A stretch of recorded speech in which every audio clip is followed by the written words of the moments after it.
त्यांनी मला असं केलं तर मग मी त्याला असं उचलून मी दिली असती एक. खरंच वाटलंच नाही ती गेली म्हणून. कारण की ती मी बाहेर असताना पण माझ्याकडे येऊन बसत होती. त्याला नड तू असं खेळ, तू तसं खेळ. म्हणजे असं सांगत होता. बाहेर आल्यानंतर कळालं अंडी पण चोरली. म्हणजे तिचं म्हणणं होतं की हे लोक आपल्या सोबत नाही आहेत ना, यांची अंडीच फोडते.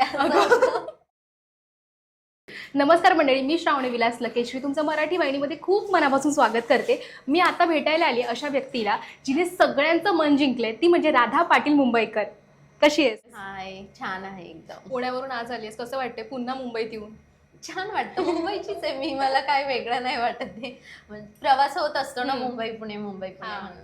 बिग बॉसच्या घरामध्ये तुझी एक टोळी झाली होती आणि हो. टोळीला आता तू मिस करत असशील. खूप पण आता जास्त. जर असं मी म्हणाले की तुझं नॉमिनेशन नसतं झालं आणि टोळीतलं कोणाला बाहेर काढायचं असतं तर कोणाला काढलं असतं? कोणालाच नाही. मला नाही वाटत कोण जाईल, कारण की स्ट्रॉंग आहेत सगळे.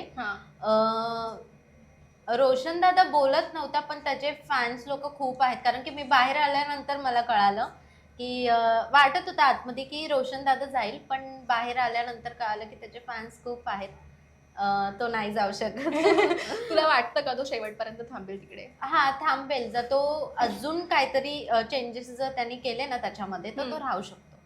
आता ना बाहेर आल्यावर तुला रिअलाइज झालं असेल की तुझी फॅन फॉलोइंग पण किती आहे. आणि तू एक वाक्य म्हणजे तुझ्या रिलेशनशिपबद्दल तू बोलली होती आणि ते त्याच्यावरती ऑडियन्सने खूप वेगळा अर्थ घेतला. तू बाहेर आल्यावर ते बघितलंस का? किंवा जर आता तुला चान्स मिळालाय तर तू त्यांना काय सांगशील? मी आले बाहेर आणि मला असं वाटलं की काहीतरी माझ्याबद्दल छान छान असेल. आणि मला आधी तीच रील्स आली की राधाला बॉयफ्रेंड आहे, तो मारू शकतो, हे करू शकतो. तर मला हे सांगायचं, तो माझा पास्ट होता. आणि अनुश्री आम्ही गप्पा मारत होतो आणि त्याच्यामध्ये मी सांगत होती की आम्ही असं राहत होतो, तर मला त्याची आठवण येते. आणि खरंच येत होती आठवण. म्हणून मी तिला सांगत होती की असं असं आहे, तो पण एक फेमस आहे म्हणून मला अशी आठवण आली त्याची. आणि त्याचं असं होतं की मी जर रडली तर तो खरंच भांडतो, म्हणून मी ते शेअर करत होती. पण ते लोकांनी बाहेर काय वेगळंच केलंय त्याचं. ओके.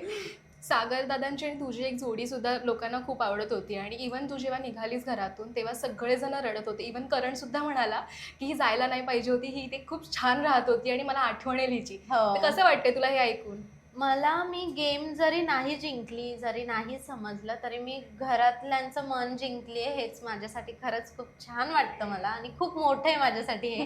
कारण ज्यांच्याशी मी बोलत देखील नाही होती एवढे दिवस, ते सुद्धा रडत होते सगळेजण. तर बाहेर आल्यानंतर मी बघितल्यानंतर मी खरंच खूप रडले आणि खूप सगळ्यांना मी मिस करते.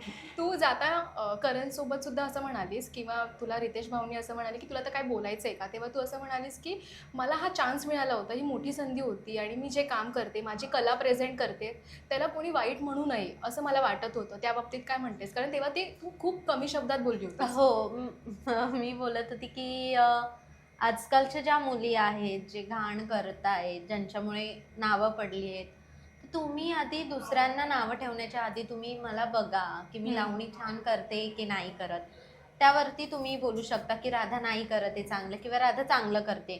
डोळ्यांनी बघायचं आणि नंतर जज करायचं. आधीच तुम्ही जज करता, तुम्ही बघितलंच नाही. आणि आधी तीच येऊन दीपालीताई मला बोलली की सॉरी हां, मी तुझी लावणी नाही बघितली. मग तू कशी काय तिथे आधी बोललीस की अशा मुली हे करतात? बघितलं नाही तर बोलू नकोस, आधी बघायचं आणि मग बोलायचं. हे माझं म्हणणं होतं. पण त्यानंतर दीपालीताईंनी येऊन तुझी माफी नाही मागितली आय गेस, पण समजवलं. आणि ती मला बोलली की बिग बॉसने मला एक चान्स दिला होता लावणी करायचा. तर मी लावणी केल्यानंतर ती स्वतः येऊन मला बोलली की तू खूप छान हावभाव देतेस, खूप छान एक्सप्रेशन्स आहेत, खूप छान करतेस, मला आवडलं असं. वाव. जेव्हा भांडणं होतं तेव्हा मोस्टली टोळी आणि जो दुसरा ग्रुप आहे त्यांच्यामध्ये होता. जेव्हा टोळी म्हणते काही, पण जेव्हा टोळी चुकते तेव्हा तू चुकीला सुद्धा उभी राहते. हो. मग जेव्हा रुचिता सुद्धा राकेश दादांबद्दल बोलली होती किंवा बाकीच्या गोष्टी झाल्या होत्या, अनुश्रीकडून जे टी शर्ट राहिलं होतं, त्या गोष्टी राहिल्या होत्या, तेव्हा सुद्धा तू अनुश्रीला जाब विचारलं होतंस किंवा तिला बोलली होतीस. मग त्या बाबतीत सुद्धा तुला काय बोलायचंय का की चुकीला तू उभी राहते, सपोर्ट नाही करत चुकीला? माझं म्हणणं होतं, माझी माणसं जरी चुकतायत तर तुझी जर चुकी आहे तर मी तुझी चुकी आहे मी एक्सेप्ट करून सगळ्यांना सांगू शकते की हिचं चुकलंय, जाऊ दे, सोड, असं. आणि माझं म्हणणं आहे की माझी चुकी आहे तर एक्सेप्ट करा की हो माझी चुकी झाली आहे असं. आणि माझ्या ग्रुपमध्ये पण ज्या ज्या मुली चुकत होत्या, मी त्यांच्या बाजूला कधीच उभी नव्हती की तुझं चुकलंय तर चुकलंय, असं माझं म्हणणं होतं. आणि लास्ट पर्यंत हेच असेल. जेव्हा एका टास्कमध्ये प्रभू तुला काहीतरी बोलला, तू त्याच्या अंगावर धावून गेली होतीस. ऍक्च्युली तू रागीट एवढी आहेस की त्या क्षणाला तुला पारा आहे चढला म्हणजे होता. माझं म्हणणं होतं की तुझं तिथे काम नाही ना बोलायचं, मग तू का बोललास आणि त्यांनी मला असं केलं तर मग मी त्याला असं उचलून मी दिली असती एक. खरंच मला असं खूप राग आला होता आणि मला मारायचं होतं, पण मला तन्वीने मला असं खेचलं की नको असं की तू मारशील वगैरे असं, तर राग आला होता मला. बापरे. ठीक आहे. जर आता तुला दिस ऑर दॅट दिलं आणि तुला टोळीतल्या लोकांना चूज करायचं असेल, दोन नावं घेत त्यातल्या एकाला चूज करायचं आहे, रेडी आहेस? बरं. विशाल की रुचिता? रुचिता. अनुश्री की रुचिता? अनुश्री. अनुश्री की तन्वी, जी आता टोळीत नाहीये तरी मी तिचं नाव घेते. अनुश्री. अनुश्री की रोशन दादा? बापरे, दोघं पण. रुचिता की रोशन दादा? रोशन दादा. ओके, म्हणजे रुचिताला सोडलंस तू फायनली. नाही चांगली चांगली आहे ती पण रोशन दादा अनुश्री छान आहेत एकदम. ओके. तन्वी टोळीमधून बाहेर गेली तेव्हा तुला काय वाटलं की तिने टोळीत परत यावं की नाही? मला वाटलंच नाही ती गेली म्हणून, कारण की ती मी बाहेर असताना पण माझ्याकडे येऊन बसत होती आणि ग्रुपमध्ये पण ती मी जेव्हा बसत होती तेव्हा येत होती. मला बाहेर आल्यानंतर कळालं की ही टोळीत नाही. आणि जेव्हा ती बोलली की मी टोळीत नाही आहे, तेव्हा मी तिला परत विचारलं की खरंच तू टोळीत नाही आहेस का? मग ती बोलली अगं मला रुचिताचा राग आलाय, बाकी मला कोणाचा राग नाही आलाय असं. अच्छा. जेव्हा रितेश भाऊ किंवा तन्वीचं असं सुद्धा मत आहे की विशाल जो आहे तो मुलींच्या खांद्यावर बंदूक ठेवून वार करतोय किंवा मुलींना पुढे पुढे पाठवते, हे ॲक्च्युली तू जेव्हा बिग बॉसच्या घरात होती तेव्हा तुला रिअलाईज झालं होतं का? नाही, असं नाही. फक्त आम्ही त्याला फोर्स करत होतो की विशाल दादा तू आधी बिग बॉस करून आलाय, तर थोडंसं आम्हाला सांग ना बिग बॉस बद्दल की कसं खेळायचं काय. बस ते सगळं सांगत होता आणि जिथे कळत नव्हतं ना तिथे तो आम्हाला सांगत होता की तू त्याला नड, तू असं खेळ, तू तसं खेळ, म्हणजे असं सांगत होता समजावून. पण ते बाहेर वेगळं दिसलं म्हणून लोकांना असं वाटतं तो बंदूक ठेवतो, असं काही नाहीये. तन्वीचं सुद्धा मत होतं आणि तिचं असं म्हणणं होतं ह्यामुळेच मी बाहेर आली आहे टोळीतून. तो तिचा प्रश्न आता. जेव्हा पेडचा इश्यू झाला होता सांगताना असं म्हणाली होती की नाही, विशालने सांगितलं होतं की तू पेडवर झोप, बाकीचं आपण नंतर बघूया. हे तुला माहिती होतं का? नाही, काय झालं की ती आली आणि ती बोलली की विशाल दादा मला तिथे झोप नाही लागते, मी तिथे अनकम्फर्टेबल फील करते, मला इथेच झोपायचंय.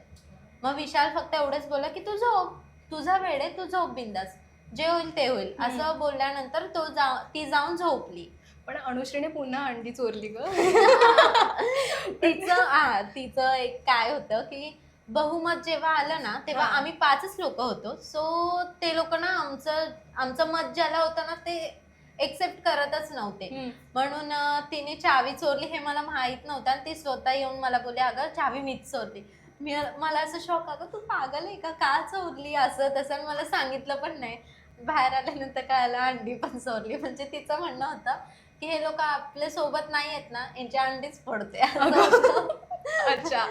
ज्यावेळी ती दीपाली ताईंना किंवा प्राजक्ताला शिव्या घालत होती त्यावेळी तू तिथे उपस्थित होतीस. सो त्यावेळी खरंच तिने त्या अर्थी शिव्या घातल्या होत्या की तिला नाही, सगळ्यात आधी प्राजक्ता ताई तिला बोलली मूर्ख बोलली. आय थिंक मूर्ख असं बोलल्यानंतर ती बोलली हो आहे मी मूर्ख बावळत तुझ्यासारखी असं बोलली आणि काहीतरी शिवी पण तिने दिली. त्याच्यावरून ते भांडणं झाले खूप जास्त. पण आधी तिने शिवी दिली ना त्यामुळे. ओके. आता जर तू टॉप 5 मध्ये तू स्वतः असतीस तर तुला बाकीचे अजून 4 जण कोण हवेत? काय माहित नाही, जे येतील ते येतील. वाटत तर नाही कोण येईल. ओके. टोळीतल्या किती जणांना मिस करतेस आणि त्यांना काय सांगायचं? सगळ्यांना मिस करते. रोशन दादा, विशाल दादा, अनुश्री, रुचिता मिस करते. आणि टोळी व्यतिरिक्त कोणाला मिस करते? सागर दादा आणि तन्वीला. ओके. जाता आता एकच विचारेन की आता इतका तू 2 आठवड्यांचा प्रवास केलायस पण एक इच्छा अपूर्ण राहते, ती कुठली असते तर तू काय सांगशील? अशी काही इच्छा नाही आहे, पण मला लास्टपर्यंत खेळायचं होतं आणि मला ते लवकर क्लिक नाही झालं. आणि मला वाटलंच नव्हतं की मी दुसऱ्याच हप्त्यामध्ये बाहेर येईल. आणि सगळे बोलत होते की फॅन्स लोकांची वोटिंग कमी पडले, पण मी चेक केल्यानंतर खूप जास्त त्यांनी वोट केलं होतं मला. पण हे कसं झालं काय झालं माहीत नाही. पण परत जर मला चान्स भेटला तर मी नक्की दुसरी राधा काय असते हे दाखवेल. दुसरी राधा बघायला आम्ही उत्सुक आहोत. आणि एक सांगायला खरंच मला आवडेल की भले खेळामध्ये तू कमी पडली असं सगळ्यांना वाटतं किंवा एक आहे मत, बट स्टील तू जे होतीस जितके दिवस सगळ्यांना आता असं वाटतं की तू हवी आहेस. हा. सो होप तू नवीन शोमध्ये पुन्हा ये आणि आम्हाला अशीच भेट. Thank you so much. थँक्यू.